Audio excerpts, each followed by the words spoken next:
Perkenalkan, nama saya Diki Ardila, BP 19010040. Assalamualaikum warahmatullahi wabarakatuh. Saya Disa Claudia Surahman, BP 19010039. Assalamualaikum warahmatullahi wabarakatuh. Saya Cynthia Dwi Sayati, BP 19010041. Saya Atari Aulia Najmi, BP 19010050. Assalamualaikum warahmatullahi wabarakatuh. Saya Mai Cindy, BP 19010038. Database relasional. A. File versus dan keunggulan sistem database. 1. File versus database. Untuk meningkatkan kekuatan database, penting untuk memahami bagaimana data disimpan dalam sistem komputer. Informasi mengenai atribut-atribut dari pelanggan seperti nama dan alamat disimpan dalam beberapa file. Semua file berisi data mengenai satu entitas yang membentuk sebuah catatan. Pada pendekatan database, data adalah sumber daya organisasi yang digunakan oleh dan dikelola untuk keseluruhan organisasi, bukan hanya mengelola departemen.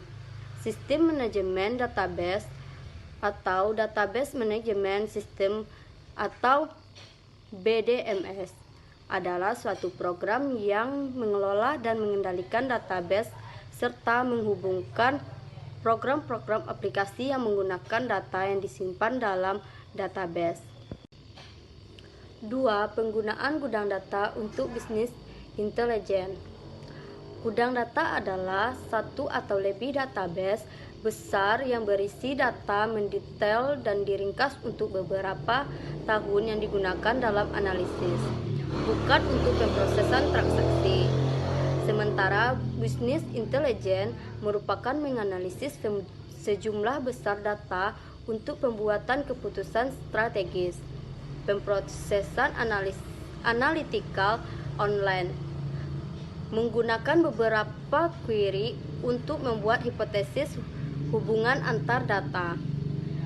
Pengalian data adalah penggunaan analisis statistik yang canggih, termasuk teknik-teknik kecerdasan buatan, seperti jaringan saraf untuk menemukan hubungan yang tidak dihipotesiskan dalam data. Keunggulan sistem database. 1. Interaksi data. 2. Pembagian data. 3. Meminimalkan kelebihan dan inkonsistensi data. 4. Independensi data. 5. Analisis interfungsional. Baiklah, saya Disa Claudia akan melanjutkan tentang penjelasan database relasional. Pentingnya data yang baik, data yang tidak benar pada database dapat mengarahkan kepada keputusan yang buruk, kebingungan, dan pengguna yang marah. The Data Washing Institute memperkirakan bahwa biaya data yang buruk melebihi 600 miliar setahun. Untuk pengirimannya yang tidak diperlukan, biaya pemasaran dan hilangnya kepercayaan pelanggan. Diperkirakan lebih dari 25% data bisnis tidak akurat atau tidak lengkap. Pada penelitian terbaru, bahwa perusahaan mereka mengalami permasalahan terkait kualitas data yang buruk. Untuk menghindari data yang kadaluarsa, tidak lengkap atau salah, manajemen memerlukan kebijakan dan prosedur yang menjamin data yang bersih atau sacred. Sistem database. Tampilan logis dan fisik data pada sistem yang berorientasi file, pemrograman harus tahu lokasi fisik dan layout catatan. Anggaplah seorang pemrogram menginginkan agar laporan menunjukkan nomor pelanggan, batasan kredit, dan saldo saat ini. Untuk membuat program, ia harus memahami lokasi dan panjang file yang dibutuhkan, yaitu mencatat posisi 1-10 untuk nomor pelanggan serta format setiap file. Layout catatan atau record layout adalah dokumen yang menunjukkan item-item yang disimpan dalam file, termaksud urutan dan panjang file data seperti tiap data yang disimpan dalam file piutang. Figur 4-3 menunjukkan Layak catatan dari file piutang. Sistem database menyelesaikan permasalahan ini dengan memisahkan penyimpanan atas data dari penggunaan elemen data. Pendekatan database memberikan dua tampilan data terpisah. Tampilan fisik dan tampilan logis. Tampilan logis adalah bagaimana seorang secara konseptual mengelola dan memahami hubungan antar item data. Tampilan fisik mengacu pada bagaimana data secara fisik diatur dan disimpan dalam sistem komputer. Perangkat lunak DBMS menghubungkan cara data secara fisik disimpan dengan tampilan logis setiap pengguna. DBMS memungkinkan pengguna untuk mengakses, membuat query, atau memperbarui database tanpa preferensi untuk bagaimana dan di mana data secara fisik disimpan. Memisahkan tampilan logis dan fisik data juga berarti bahwa pengguna dapat mengubah tampilan logis dan data mereka untuk meningkatkan kinerja sistem tanpa memengaruhi pengguna atau program aplikasi. Baiklah, berikutnya skema. Skema adalah deskripsi elemen data dalam database. Hubungan di antara mereka dalam model logika yang digunakan untuk mengelola dan menjelaskan. Terdapat 3 level dari skema. Yang pertama konseptual, yang kedua eksternal, dan yang ketiga internal. Skema level konseptual adalah tampilan organisasi yang luasakan tampilannya keseluruhan database, mendaftar semua elemen database, dan hubungan antar mereka. Skema level eksternal adalah tampilan pengguna individu terhadap bagian-bagian dalam database. Masing-masing mengacu pada sebuah subskema. Selanjutnya, skema level internal adalah tampilan level rendah database menjelaskan bagaimana data disimpan dan diakses termaksud layak catatan, definisi, alamat, dan indeks. Selanjutnya, kamus data. Kamus data atau data dictionary berisi informasi mengenai struktur database. Setiap elemen data yang disimpan dalam database terdapat catatan dalam kamus yang menjelaskannya. DBMS menyimpan kamus data yang inputnya termasuk elemen data baru atau yang terhapus, serta mengubah nama elemen data, penjelasan atau penggunaannya. Output termasuk laporan untuk para pemrogram, desainer, dan pengguna seperti yang pertama, program atau laporan yang menggunakan item data. Yang kedua, sinonim atau elemen data dalam file. Yang ketiga, elemen data yang digunakan oleh pengguna. Laporan-laporan ini digunakan dalam pendokumentasian sistem, desain dan implementasi database, serta sebagai bagian dari jejak audit. Bahasa DBMS. DBMS memiliki beberapa bahasa.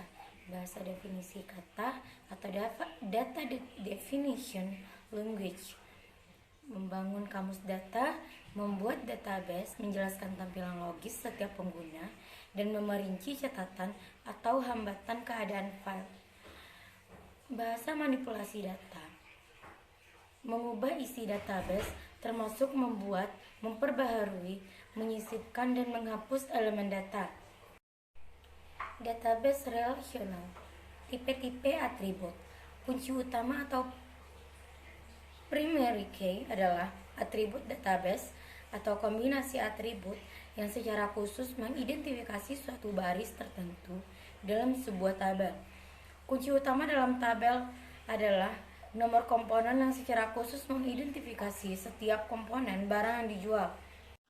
Baiklah, saya akan menjelaskan tentang membuat desain database relasional untuk SNS dan INC. Dalam sistem akuntansi manual, SNS akan mengambil informasi penjualan pada faktur penjualan percetak yang memberikan tampilan logis dan fisik data yang dikumpulkan. Penyimpanan fisik dan faktur penjualan adalah sederhana salinan faktur tampilan dalam lemari file. Menyimpan daya yang sama dalam komputer lebih kompleks. Anggaplah SNS ingin menyimpan faktur penjualan atau yang diberikan nomor 101 hingga 105 secara elektronik. Pada beberapa faktur Pada beberapa faktur, pelanggan membeli lebih dari satu komponen. Mari kita melihat dampak beberapa cara untuk menyimpan informasi ini. Yang pertama, menyimpan semua data dalam satu tabel yang seragam. SNS menyimpan data penjualan dalam satu tabel seperti yang diilustrasikan dalam tabel 4-3. Pendekatan ini memiliki dua kerugian. Yang pertama, ia menyimpan banyak kelebihan data. Ujilah faktor 102 dalam tabel 4-3. Oleh karena 3 barang persediaan terjual, data faktor dan pelanggan kolom 1 hingga 9 dicatat 3 kali. Demikian juga, deskripsi persediaan dan unit harga diulangi, volume penjualan pada toko eceran tinggi. Diulangi setiap kali barang terjual oleh karena volume penjualan pada toko eceran tertinggi. Beberapa kelebihan membuat pemeliharaan membutuhkan banyak waktu dan rentan akan kesalahan atau error. Kedua, beberapa masalah akan terjadi ketika data faktur disimpan dalam tipe-tipe tabel ini. Masalah pertama disebut anomali pembaruan atau update anomali. Karena nilai data tidak diperbarui dengan benar, mengubah alamat pelanggan melibatkan pencarian keseluruhan tabel dan mengubah setiap kejadian dalam alamat pelanggan. Anomali sisipan atau insert anomali yang terjadi dalam contoh kita dikarenakan tidak adanya cara menyimpan informasi mengenai pelanggan prospektif hingga mereka membuat pembayaran. Jika data pelanggan prospektif dimasukkan sebelum pembelian dibuat, kolom faktur penjualan akan menjadi kosong. Padahal faktur penjualan adalah kunci utama tabel 4-3 dan tidak boleh kosong karena secara khusus akan mengidentifikasi catatan anomali penghapusan atau delete anomali. Terjadi ketika menghapus baris yang tidak memiliki konsekuensi yang tidak diinginkan. Baiklah, saya akan melanjutkan penjelasan dari Saudari Atari, yaitu memvariasikan jumlah kolom. Alternatif untuk tabel 43 adalah dengan mencatat faktur penjualan dan data pelanggan sekali dan menambahkan kolom tambahan untuk mencatat setiap item yang terjual. Tabel 44 mengilustrasikan pendekatan ini meskipun dapat mengurangi kelebihan data dan mengeliminasi beberapa anomali yang terkait dengan tabel 43. Alternatif ini memiliki beberapa kelemahan. Yang pertama yaitu dua pendekatan untuk desain database. Satu cara untuk mendesain database relasional disebut normalisasi, dimulai dengan mengasumsikan bahwa segala sesuatu awalnya disimpan dalam satu tabel besar. Aturan yang kemudian diikuti untuk memisahkan tabel awal ke dalam seperangkat tabel yang disebut bentuk normal ketiga, karena mereka bebas dari anomali, pembaruan, sisipan, dan penghapusan. Pada pendekatan desain alternatif yang disebut pemodelan data semantik atau semantic data modeling, pendesain menggunakan pengetahuan atas proses bisnis dan kebutuhan informasi untuk membuat diagram yang menunjukkan apa yang dimasukkan dalam database. Diagram ini digunakan untuk membuat seperangkat tabel relasional yang sudah ada dalam 3NF. Pemodelan data semantik memiliki keuntungan signifikan. Pertama, menggunakan pengetahuan pendesain akan proses bisnis, kemudahan desain yang efisien atas database pemrosesan transaksi. Kedua, model grafis secara eksplisit menunjukkan proses bisnis dan kebutuhan informasi serta kebijakan organisasi dan mempermudah komunikasi dengan para pengguna sistem akan membantu memastikan bahwa sistem yang baru memenuhi kebutuhan aktual pengguna. Selanjutnya yaitu membuat query database relasional. Untuk mengambil data yang disimpan, pengguna akan menanyai database. Ada dua cara untuk menanyai database, yaitu membuat pertanyaan atau query dalam tampilan desain atau tombol query design, atau menggunakan wizard atau tombol query wizard. Opsi-opsi tersebut di-outline dengan warna hitam pada bagian atas tabel 46. Tampilan desain digunakan dalam semua contoh yang ditunjukkan, dan mengklik tombol query design memunculkan jendela show tabel yang ditunjukkan pada tabel 46. Pengguna dapat memiliki tabel yang diperlukan untuk menghasilkan informasi yang diinginkan. Jika lebih banyak tabel dibandingkan yang seharusnya dipilih, query mungkin tidak akan berjalan dengan semestinya.